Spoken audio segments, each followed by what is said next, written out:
Multiple media outlets are reporting that Donald Trump called Vice President Harris the B word in private conversations. How much more are we going to take as African Americans before we take a stand and say this is absolutely unacceptable, totally unacceptable? Where are the press conferences?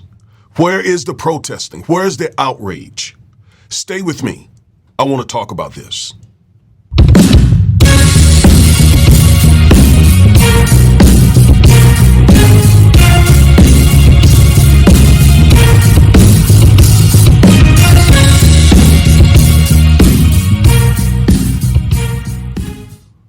Hello, everybody. I am attorney Augustus Corbett, one half of the Defiant Lawyers, and each and every week we bring you at least one legal analysis of some story trending regarding politics, policies, personalities, or pop culture to empower you with the information you need to defy this unjust legal system and to nullify systemic racism. If that interests you, and it certainly should in this climate that we live in, please like, share, comment, subscribe, and click the bell so you'll get notification every time we upload one of these powerful and informative videos. So, Donald Trump has allegedly called Vice President Harris the B word multiple times in private conversations. I don't understand why any black person would come close to ever even thinking about supporting this man. At some point, this is more than about who you're voting for. This is about African American pride, Black pride, Afro pride, however you want to see it. This is about us as a race of people standing up and saying, no, we're not on the plantation. This is not apartheid. We will not accept this from anyone, including a former president, including the nominee for the Republican Party. We will not accept this. Now, before we get into this, please go to Amazon and get a copy of my book if you have an African-American son who's in public schools. School is just starting across the country for many school districts. So you need this book in your repertoire so that it can be a guiding light for the issues that tend to come up regarding African-American male students. What I would do, let me just say this before I get into this video. I would schedule a meeting with all of your son's teachers so that you can meet them, get to know them, give them your contact information, you have theirs, so that they know that you are involved. I would do that early on, within the first several weeks of school starting, all right? Just so they can see your face, just so they know you are standing in the background and you will hold him and them accountable. So go ahead and do that. Reach out to them, schedule a meeting with them so that you all can talk about this upcoming school year. All right, now, let's talk about Donald Trump going to the lowest of the low and calling this accomplished African-American woman, this woman who is the Vice President of the United States of America, who was also a sitting U.S. Senator, who was AG of the second largest law firm in the country next to the Department of Justice, who was the district attorney of the city of San Francisco, the county of San Francisco. Where does he get off calling her the B word? But listen, this is Donald Trump we're talking about. And he has a history, a love for disrespecting professional black women. I want you to watch this video and you'll see that this is not a new phenomenon. And it's time that we stand up. Watch this. You know, we've talked a lot here about some of the racist things Donald Trump has said, for example, about Mexicans. They're bringing drugs, they're bringing crime, they're rapists. About kneeling NFL players. Get that son of a bitch off the field. And we've talked a lot about the sexist things he said, too. The Access Hollywood tape, of course, comes to mind. Grab him by the I could do anything. But it's time we talk about where those two bigotries collide. Because more and more lately, black women have been facing the brunt of the president's belligerence. Especially So when the host here talks about where those two bigotries collide, he's talking about racism and sexism. Black women. He's talking about intersectionality. And it's time that we understand that our sisters deal with both of those, both racism and sexism. We men, we deal with racism, and I mean virulent racism. They deal with both. And it's our responsibility to protect our sisters. I'll talk about that in just a moment. Let's finish this video.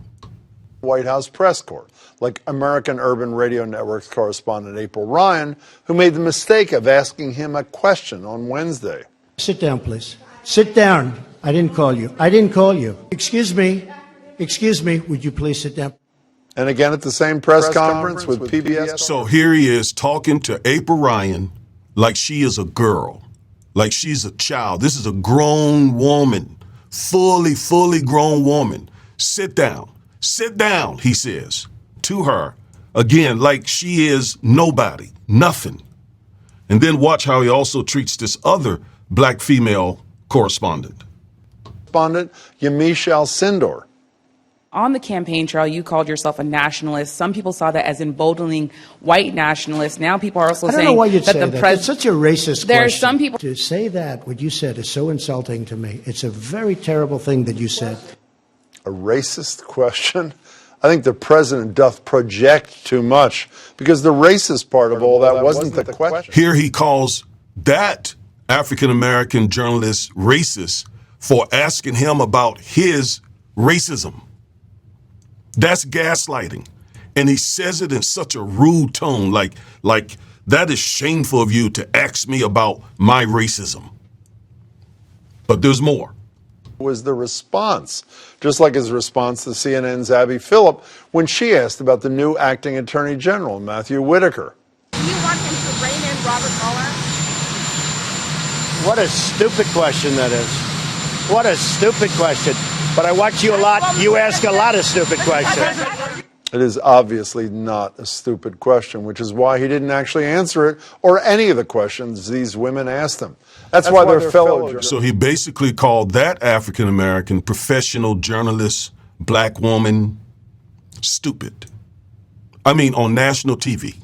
That's a stupid question, he says. I mean, with a whole lot of stink to it. I am so tired of seeing this. I am so tired of seeing this. I don't know what to do. And it's just time for us black men to take a stand. There's more. He's also repeatedly called California Congresswoman Maxine Waters a low IQ individual. He's called Oprah very insecure.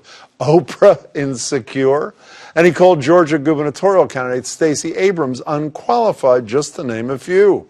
To say that, what you said is so insulting to me. It's a very terrible thing that you said. Insulting and terrible, indeed. Wow. It's just heart-wrenching to see a racist, white supremacist, old white man talking to these black women like this. It is just heart-wrenching for me. Maybe some of you are okay with it. In fact, it's pretty obvious that some of you brothers are okay with that. I'm not. I'm absolutely not. Here's one more example of him disrespecting a professional black woman. Mr. President, we so appreciate you giving us an hour of your time. I want to start by addressing the elephant in the room, sir. A lot of people did not think it was appropriate for you to be here today. You have pushed false claims about some of your rivals, from Nikki Haley to former President Barack Obama, saying that they were not born in the United States, which is not true. You have told 4 congresswomen of color who were American citizens to go back to where they came from. You have used words like animal and rabid to describe black district attorneys. You've attacked black journalists, calling them a loser, saying the questions that they ask are, quote, stupid and racist. You've had dinner with a white supremacist at your Mar-a-Lago resort. So my question, sir, now that you are asking black supporters to vote for you, why should black voters trust you after you have used language like that? Now, let me just say that is a completely fair question. That's not an insulting question. That is not a disrespectful question. She's simply asking him about the things that he has said and done to African American people, Why should those people then turn around and vote for you? How can you show up here today with a straight face and ask for black votes after you have treated black women and black people in this way? Let me tell you something. This, and we're going back to the video in just a second, this means a lot to me as a man and as a father of an African-American professional woman. Here recently, I had to check a white lawyer for being disrespectful to my daughter. I had to check him. I had to check him for being disrespectful to my daughter. I don't play that. I don't play that. And none of you self-respecting African-American men should be okay with this. Now watch Trump as he disrespects this young woman. I don't think I've ever been asked a question so in such a horrible manner. First question. You don't even say, hello, how are you? Are you with ABC? Because I think they're a fake news network, a terrible network. And I think it's disgraceful that I came here in good spirit. I love the black population of this country. I've done so much for the black population of this country. He calls us the black population of this country like we are other, like we're different, the black population. Not, I love African Americans or black Americans. No, the black population, because in his mind, we are a subset, a subgroup of white Americans. I want you to make sure you caught that. Employment, including opportunity zones with Senator Tim Scott of South Carolina, which is one of the greatest programs ever for black workers and black entrepreneurs. That is a lie. Opportunity zones did not benefit black Americans. They benefited wealthy white land developers, just for the record. So much, and and I say this, historically black colleges and universities were out of money. They were stone cold broke, and I saved them, and I gave them long-term financing. That's total bull, absolute bull. Donald Trump did not provide any substantial funding to HBCUs. It is reported that Trump even removed what money was earmarked from HBCU from his budget. And I tell you who did provide record funding for HBCUs. It was the Biden-Harris administration. In fact, as we all know, Harris went to Howard University. And so they earmarked billions of dollars for HBCUs. I'm just fact checking him because if not, he'll get away with all these lies. And nobody else was doing it. I think it's a very rude introduction. I don't know exactly why you would do something like that. And let me go a step further. I was invited here and I was told my opponent, whether it was Biden or Kamala. All she did was ask him about the things he said, and he did. That's not disrespectful. But he's going to turn it around and make it seem like she's the angry, disrespectful black woman like he did all the others that you've seen thus far. I was told my opponent was going to be here. It turned out my opponent isn't here. You invited me under false pretense. And then you said, you can't do it with Zoom. Well, where's Zoom? She's going to do it with Zoom, and she's not coming. And then you were half an hour late. Just so we understand, I have too much respect for you to be late. They couldn't get their equipment working or something was wrong. Mr. President, I would love if you can answer the question on your rhetoric and why you believe that black voters should trust you with another 4 years. I have been the best president for the black population. So he just essentially called this woman nasty. That's what he just said. A nasty question. In other words, you are a nasty woman. And now he's getting ready to tell the biggest lie ever been told by any president regarding African American people.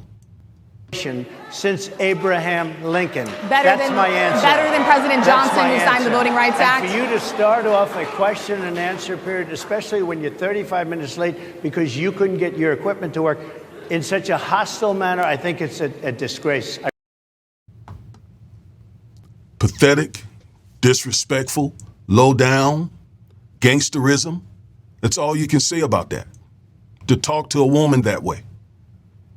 I mean, think about that being your sister, your niece, your wife, your daughter. Just think about that. Again, I've had to deal with that because my daughter is an accomplished professional black woman, and some of these people will try her, especially some white dudes. And I'm there always in the background to check them because I don't play that. You respect the women in my family, or you got me to deal with. You got me to deal with. You disrespect my wife, my daughter, and especially those two, and even some of the other ones, but especially those two. I guess I was raised different. I was raised a little bit different here. All right. Let's now go to the New York Times article that reported that Trump called Vice President Harris the B word. Indeed, Mr. Trump has often been in a foul mood the past few weeks. He has ranted about Ms. Harris. He has called her nasty on Fox and Friends in a B word repeatedly in private, according to two people who heard the remark on different occasions. So there is the actual reporting of Trump calling Vice President Harris the B word and nasty. If that doesn't cause a rise in you, brothers, I don't know what's going on. I don't understand it. I really don't understand it. It is a matter of us men having some pride about who we are, about our ethnicity, about the women in our ethnicity. Because I want you to know this. What this tells us, let's read this. What does Trump's disrespect for black women suggest? What does it tell us? Well, it implies that Trump has no respect for black men. A key responsibility of black men is to protect black women, children, and the black community. A clear sign of black male emasculation is the inability or unwillingness to protect black women and children, a legacy from the days of slavery. During slavery, black men were powerless to defend their families, leaving them vulnerable, leaving our families vulnerable to exploitation by white men. And that's precisely what we are experiencing here. Trump has no respect for black men. That's why he feels so comfortable disrespecting black women. Now, we don't have access to Trump to tell him to his face that you're being a bully, you're being a pig, you're being disrespectful. Stop it. But there are some black men who do. Tim Scott, Byron Donalds, right? Wesley Hunt, Ben Carson, who I presume has daughters, and all of these men have wives, albeit most of them are white wives, but they have mothers, they have nieces. How is it that they can face this man without saying to him, you got to stop this? I cannot support you being disrespectful to Vice President Harris or to any black woman in this way. You cannot call them nasty. You can't call them B words. You can't talk to them like they're children. That is plantation stuff, and we're no longer on the plantation, Mr. Trump. We're no longer in the 50s.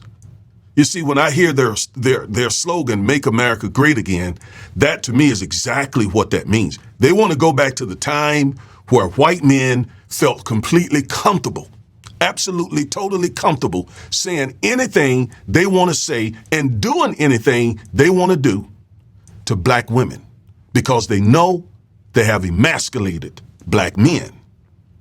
So the disrespect that we see toward black women is really disrespect toward us because it says, I will disrespect black women in your face, and there isn't a freaking thing you can do about it. Like I said in a recent video, I'm cut from a different cloth. That's why I am an attorney and the type of minister that I am, because I believe in taking a righteous stand when someone is being completely, totally unjust, is being offensive and insulting. I don't play that. And for that reason, no African American person should support or do anything to help this man.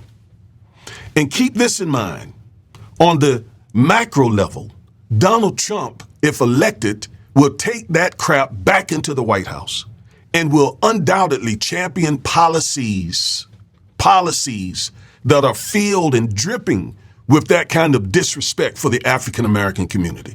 So this is not just a personal thing, this is a policy thing.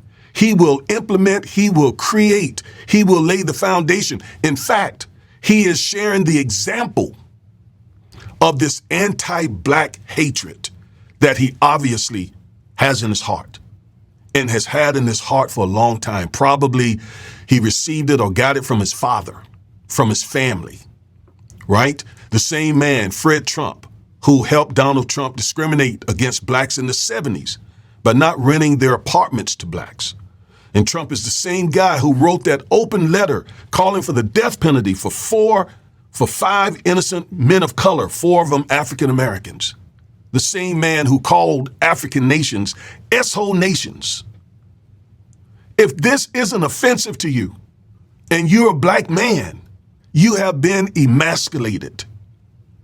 You have been emasculated because I bet you won't take that kind of disrespect from another black man, but you're okay if it's a white dude. That's all right. Why? Because that is a relic of the plantation, and it is a sign of emasculation. We got to take a stand for African American women. And don't tell me this garbage about Kamala Harris not being a black woman. She is absolutely a black woman. I showed that in other videos. She is definitely a black woman. Her father and her father's side of the family are black people. And it doesn't matter that they are from Jamaica. That doesn't matter. They are black Afro-Jamaicans. And she has acknowledged that I don't know how many times. And one last thing, and I say it every time I deal with this type of topic. Stop listening to these pro-black imposters who are absolutely okay with Trump's behavior. Why? Because they are Trump supporters. They are closeted MAGA supporters, and they manipulate you. They manipulate you with cries and demands for reparations. Yet they support the very party that is anti-reparations. Make that make sense. I'm just talking and appealing to you black men. We got to do better by African American women. We cannot support these white supremacist, racist white dudes. We cannot allow that to happen. Like I said, I had to stand for my daughter, and I'll do it every time, every time, every time, every time. I will be there for her defense and for her honor. You don't treat the women in my family like that. And that should be our attitude. You don't treat the women of our ethnicity like the way we've seen Trump treat these women. And apparently the folks, the black men around him, are okay with it. I'm not. And I'm encouraging you to let's be strong black men. Let's be strong black men and defend and protect the women in our community. I am Attorney Augustus Corbett, one half of the Defiant Lawyers. Thank you for listening to this video from start to finish. I mean every bit of it. Everything that I just said, I meant it with my whole soul. Until the next time, peace.